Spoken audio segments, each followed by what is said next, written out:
yung sa akin lang sana, nag-message na lang sana, hindi na sana nag-post sa social media. Ayoko naman sabihan kasi na magnanakaw ako. Pero nung grinab mo yung video niya at nilagay mo dun sa entry mo, social media mo pinost. Anak ng tinapay naman, mag-promote ka na lang online casino. Dapat sinama mo sa entry nyo yung pagpo-promote ng casino. Sa akin galing sa puso ko to, humingi po ako ng pasensya. Wala po akong pakialam kung kumita man po yun o hindi. Ang gusto ko lang maipresent ko po ng maayos kung ano po yung gusto kong ipresent ko para sa Pilipinas, yung kultura ng Pilipinas. Huwag kami, Wamos. Kasi kung wala kang pakialam talaga sa kinikita ng mga videong ginagawa mo, dapat hindi mo rin pinapatos ang pagpo-promote ng online casino, Wamos. So, hindi totoo yung wala kang pakialam sa kikitain ng video.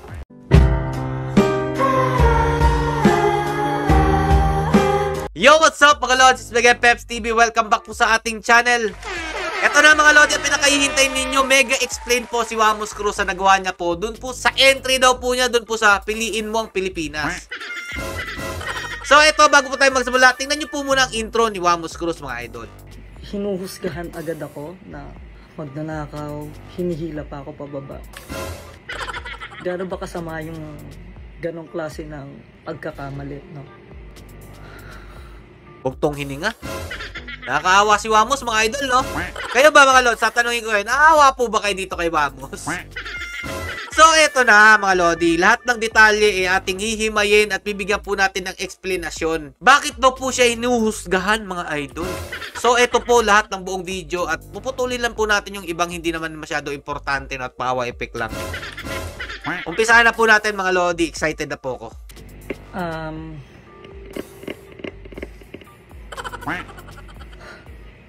So yun, meron akong mga nabalitaan. Actually, siguro parang ng mga isang araw pa. Wow! Parang hindi mo alam yung nangyari, Wamos ah. Actually, parang nung isang araw pa.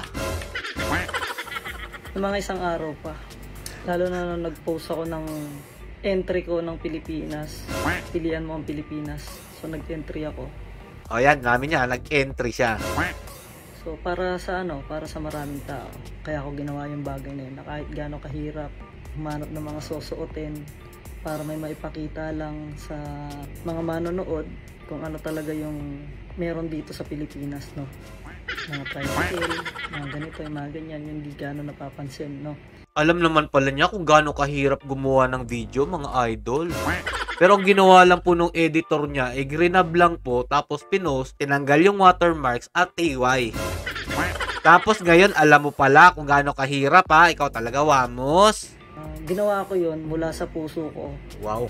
Kasi inisip ko na lahat ng gumawa ng Piliin Mo ang Pilipinas, wala nakaisip gumawa ng ganun. So naisip ko na gumawa ako ng ganun para maipakita natin sa Pilipinas na kung ano ba talaga yung kultura na meron tayo rito, no?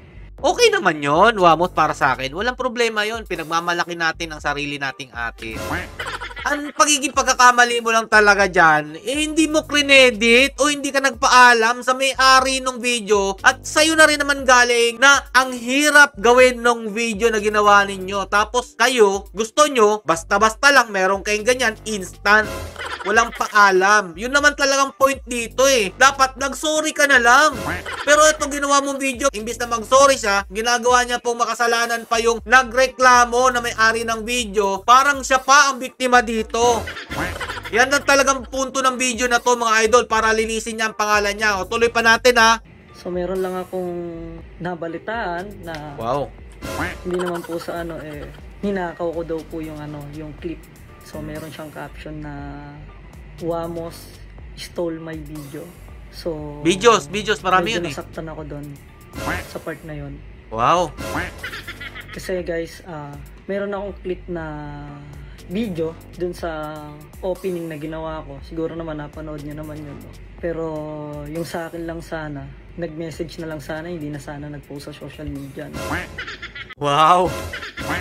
Gusto nila private conversation lang ang nangyari sana para hindi masira yung pangalan niya. Pero nung grinab mo yung video niya at nilagay mo dun sa entry mo, social media mo pinost. Tapos ngayon ayaw mo na magkaroon kayo ng issue sa social media. Ano yun? Swerte mo naman pag ganun, Wamos. Anak ng tinapay naman, oh. Para sa kapakanan ninyo, gusto mo private message lang sana. Pag-usapan natin to kasi masisira pangalan ko. Pero nung dinekwat nyo yung video, okay lang ipost sa social media. Utak mo rin, no? Gusto ko lang iklaro kasi ayoko naman sabihan kasi na magnanakaw ako ng ganito, ng ganyan. Masakit sa damdamin yung sabihan ka na magnanakaw ka, di ba? Actually, hindi ho ako yung may kasalanan dito. Sino? Hindi ako yung may kasalanan dito. Hindi ako na may kasalanan dito na bakit may na-involved na clip video doon, no? Una sa lahat, ako po ay isang vlogger, content creator. Gumagawa lang din naman ng video, pero hindi ibig sabihin nun ako na po ay isang editor or videographer. So sa part po nung entry ko na piliin mo ang Pilipinas, meron po akong mga tao na nasa paligid ko. Videographer, editor. May cast kami. So sobrang taranta na kami, sobra na kami sa taranta. Sobra na kami sa pagkataranta kasi kung napanood nyo yung behind the scene ko, alas 7 pa lang po, nagsushoot pa kami sa jeep. So habang nagsushoot kami sa jeep nung gabing yun, nag-e-edit po yung editor ko. No? So may patunay naman ako eh. So ito ipapakita ko sa inyo na alas 7 po, di ba sabi ko po 7 PM magpo-post na ako ng entry ko. So hindi namin nagawa mag-post ng 7 PM kasi gawa po ng wala kami mahanap na jeep at sobrang rush na rush po kami, no. Si Wamos Cruz, walang mahanap na jeep, mga idol. Pero mga sports car, ang bilis makahanap, mga lodi. Parang ang hirap naman paniwalaan yun, Lods Wamos. Kasi yung rental lang sa jeep, napakamura. Pero pagbili ng sports car, mahal yan.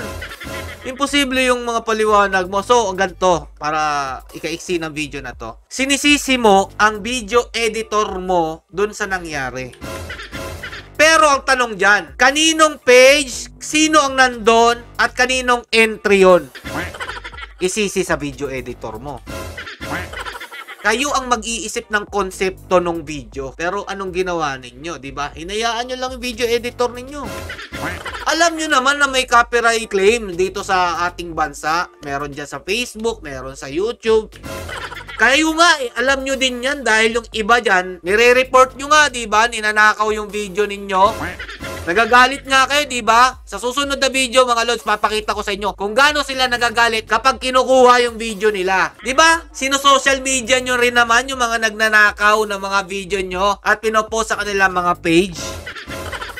So, dito tayo mga idol, tuloy natin dito kasi may sinabi siya dito. And ito yung explanation niya mga idol. 7 PM daw nasa jeep pa sila mga idol na nagbibideo. Naghahabol daw sila. Kasalanan ba namin yan, Wamos? Kasalanan ba ni Jack 73 yan kung bakit kayo na late ng ganyan? Pag entry kayo, tapos maninisi kayo kapag nabash kayo. Dahil kumuha kayo ng video clip sa ibang tao. O ngayon, explain mo dito. Una pa lang binalaan ko na siya na kapag ka may mga gantong klase ng Actually, sobrang galit na galit nga yung manager ko dun sa editor ko dahil sa nangyari nga po. Gusto niya nga pong paalisin, tanggalin sa production namin. So, hulaan ko hindi niya paalisin to para maging mukhang mabait si Wamos.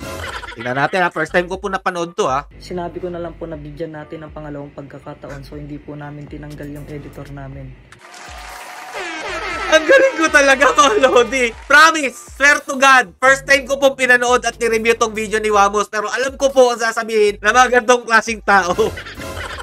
Ibig sabihin talaga tama ako mga lodi. Nilililis niya lang yung pangalan niya pero wala talaga siyang plano humingi ng tawad kay Jack 73. Para mabigyan ko po ng pangalawang pagkakataon. No? So may mga pagkakamali kami. Opo, may pagkakamali po yung editor ko kaya humihingi na po ako ng pasyensya. Hindi po ako gumawa ng ganitong klase ng video para makipag-away, para makipag-debatihan, hindi po. Humihingi ka ng sorry, humihingi ka ng pasensya. Tama ba ako dito? Tingnan natin ang buong video pa nito mga idol ha. Meron lang akong isa-sample sa inyo. Maisip nyo din po yung ganitong klase ng bagay. No? So, sige. Ito i-share ko lang naman sa inyo. Pakita natin yung si-share niya para magkaroon tayo ng idea kung tama ba yung sinishare niya o ikukumpara niya dito mga lodi. Man to big deal. Huwag nyo naman sana tong i-big deal tong part na ipapakita ko sa inyo. So, sila yung may gusto nito. Sila ang nag-video niyan. So, wala akong idea dyan. Sila gumawa. So, ang ginawa nila is gumawa sila ng entry nila. Pero may mga followers naman to. Naglagay din sila ng clip na kinuha ko din. Kinuha ng editor ko, sorry. Ayan, namin mo na eh. Kinuha niya din eh. Kinuha nung editor ko. Hirap talaga So, nito. ito siya. Yan yung entry niya. Eto. Papakita ko lang sa'yo, baka makapirate tayo itong pinapatugtog nila eh. Ayoko na makapirate. Ayan, ito daw. Ayun. Ayun yung sinasabi niya. Entry na to ng iba. Konti lang po yung following nila, no? At ito po. Oh. Yan po yung video nung sinabing nagnakaw ako. Nagpasok din po sila ng ganyan. Tingnan mo ang explanation niya dito, mga idol. Ang masakit lang po sa akin is, sa akin po kasi nung nag-post ako, 1 Ato. hour pa lang po, na-call out na po ako. Pero ito po, 21 hours na po, hindi niya po kino-call out. Malinaw ha? Mga Lodi, ulitin natin ha? Kasi kanina nagmamaang-maangan siya na hindi niya daw alam kung kailan eh. Sa akin po kasi nung nag-post ako, 1 hour pa lang po, na-call out na po ako. 1 hour pa lang po, na-call out na siya. Pero dun sa umpisa ng video, mga idol, tandaan niyo po, ito po yun. Meron akong mga nabalitaan. Actually, siguro parang ng mga isang araw pa. Di ba? Halata nagmamaang-maangan na hindi niya alam. Pero alam niya na po, 1 hour ago pa lang, meron na po nagre-reklamo. At hindi niya po agad inareglo o hininga ng sorry. At doon pa nga mga Lodi, makikita natin sa video nung Jack73 na di umano, saka daw po niya credit, nilagay po yung pangalan. Thank you sa video clip ni Jack73. Tapos mga idol, about sa watermark. Anyari sa watermark. Binura nyo, di ba? Pero ito po, pakita ko lang po 21 hours na po, hindi niya po kino-call out. Explain ko sa inyo yan, No? mga Lodi 21 hours na po, hindi niya kino-call out na may stole my video. No po. So ayan po yung pinagkaiba ng may following sa may following din naman po pero hindi naman po ganun kadami. Humingi siya ng pasensya niyan, mga idol ha. Pero iginigiit niya pa rin yung kanyang karapatan ko, no? Na kung hindi ka sikat, hindi ka naman i-call out. Hindi mo na lang sinabi na meron kang 6 million mahigit na followers. At bakit ikaw ay yung kinall out ni Jack73? Natural. Ikaw ang i-call out niyan. Bakit? Pinagkakitaan nyo yung video niya nang wala naman kayong inihinging pahintulot sa kanya. Ay yung maliit lang yung views. Sa tingin mo ba yung 700 views na yan? Tingnan natin yung views, So, be. Tingnan natin yung views. ito po yung share niya. Oh. Ito po yung views niya. Oh, So, ilan yung views? yun po, ano ko po sa inyo na, yun yung pagkakaiba. Yun lang po yung masakit sa akin. Masakit sa'yo yan.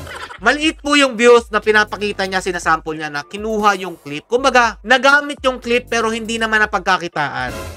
Magkaiba talaga yun, Wamos. Yung sa'yo kasi, napakarami mong views noon. Pinagkakitaan mo yung sarili niyang gawa. Pero mga Lodi, ang masakit pa dito, kung kailan nag-trending yung video mo at binash ka, sinabihan kang dinekwat mo yung clip ni Jack73, dun kapag gumawa ng hakbang. Napakasakit naman yun. At talagang napakalayo po ng agwat ng pinapakita mong sample sa mababa ang following sa kagaya mo.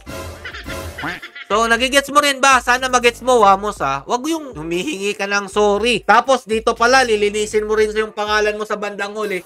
Parang hindi ka na humingi ng sorry dyan kay Jack73 o pasensya.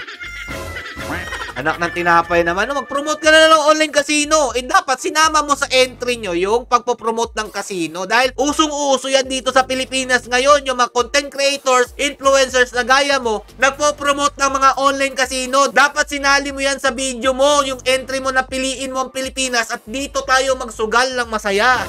So, eto mga Lodi, may huli siyang mensahe na nakapagpainit talaga ng ulo ko. Pakinggan nyo mabuti mga Lodi. Alam kong naging aral sa amin yung ganitong klase ng bagay. Alam kong naging aral din sa videographer, sa editor ko yung ganitong klase ng bagay. Hindi ko na ho patatagalin tong video na to. Sa akin galing sa puso ko to. Humihingi po ako ng pasensya dun sa kinuhaan ng editor ko, dun sa piliin mo ang Pilipinas. Wala po akong pakialam kung kumita man po yun o hindi. Ang gusto ko lang maipresent ko po ng maayos kung ano po yung gusto kong nasa puso ko na ipresent ko para sa Pilipinas, yung kultura ng Pilipinas.